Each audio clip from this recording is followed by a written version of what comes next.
I want to share a few key ideas about purpose that will help you as a coach and help you coach your clients on purpose.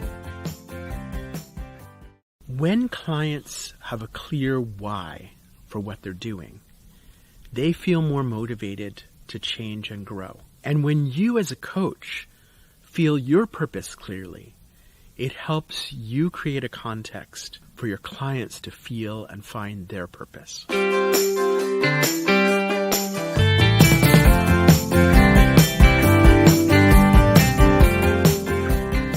Frequently when people are talking about purpose, they imagine it exists outside of themselves. And they talk about finding purpose, going on this quest to read something or serve something or follow something that's going to create purpose in their lives. The research about purpose suggests something different, that it's actually when we commit our time and energy, we become more emotionally invested in an idea, that idea grows emotional power. It's like charging a battery, or I don't know, have you ever tried to make a magnet? Remember when you were a kid taking a piece of metal and rubbing it and rubbing it and rubbing it, and eventually it becomes magnetized? Purpose is work. Now, the bad side of that is that there's not this holy grail that you're going to find somewhere that's going to create purpose in your life. But the good side of that is that purpose is something you can create by working on it. Implicit in this is the importance of feelings. Purpose is something that you experience. You can feel it pulling you. And when you commit to it and you work on it and you serve that purpose, that emotional power grows. This is an important clue about the role of emotional intelligence in purpose. On the one hand, emotions are clues about what matters. Emotions help us pay attention to an opportunity and threat. And when we have big feelings, it's because we're perceiving something big. We can imagine emotions kind of like indicator lights guiding us towards an emergency exit.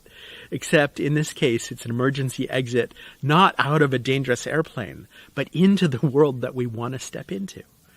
These indicator lights, they're not giving us a clear direction. They're not arrows saying, go here. They're little nudges. They're little questions. They're little whispers from us to us saying, notice this. Pay attention to this. And as we feel those emotions more strongly and we tune into them, they can offer us little glimpses into who we want to be and how we want to step forward. This is one reason why emotional intelligence is so important for you as a coach, because you become more attuned to your own emotions. You have this ability to help tune in and notice your clients' feelings, and to hear when there's something in their voice, to hear when they're talking about something. You can say, I hear something in what you're saying. There's a message there. Would you be willing to tell me more about that? And these little emotional glimmers are about the energy and the possibility that purpose is offering. The last piece I want to share about purpose is the confusion that sometimes people have about objectives and goals and meaning and values and purpose. These words get conflated. And we start talking about, my purpose is to achieve this goal. If it's something you're going to achieve in the short term, it's probably not purpose. Or, my purpose is to do this thing. And I would suggest that purpose is not so much about doing. It's actually more about who you're going to be. It's about what you're adding to the world through how you show up, not just what you do. I think we get very addicted to the to-do list, that a lot of the times we're putting all these things on the to-do list and crossing them off because it's gratifying and it's serving us in lieu of stepping into what really matters. And I would suggest that sometimes being busy with doing is actually in the way of us figuring out who we really want to be. So what happens if we slow down a little bit? And instead of saying, I'm going to do this and this and this, we think about, who do I want to be in this situation? And it's an incredibly powerful question to ask yourself as a coach. Who do you want to be as a coach? And for you to ask your clients. To help sort out this confusion between objectives and doing and purpose, I would suggest considering two axes. The first is moving from short-term to long-term. And I would suggest that purpose is not about the next month or the next year or maybe even the next decade. Maybe purpose is about 50 or 100 years away. What are you really trying to contribute in the long term? The second axis to consider is about disconnection versus connection. When we're in a place of isolation and we're worried about our own needs, when we're worried about our own wants, we get caught up in ego.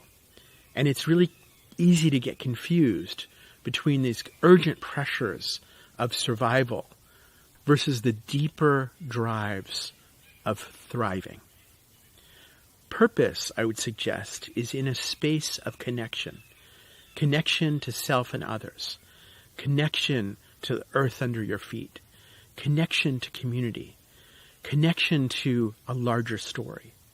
And when you can feel that sense of connectedness, maybe that's more a clue about purpose. So as we move towards that dimension of connection and move towards that long term, I think that's where we're going to find that purpose is growing.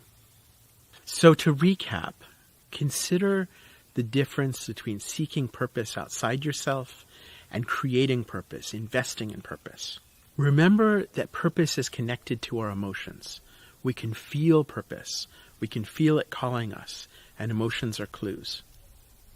And third, consider that purpose is long-term and connected, and that as you move towards that long-term connected direction, you might be in a place of discovering what's really going to motivate you, not about what to do, but who to be.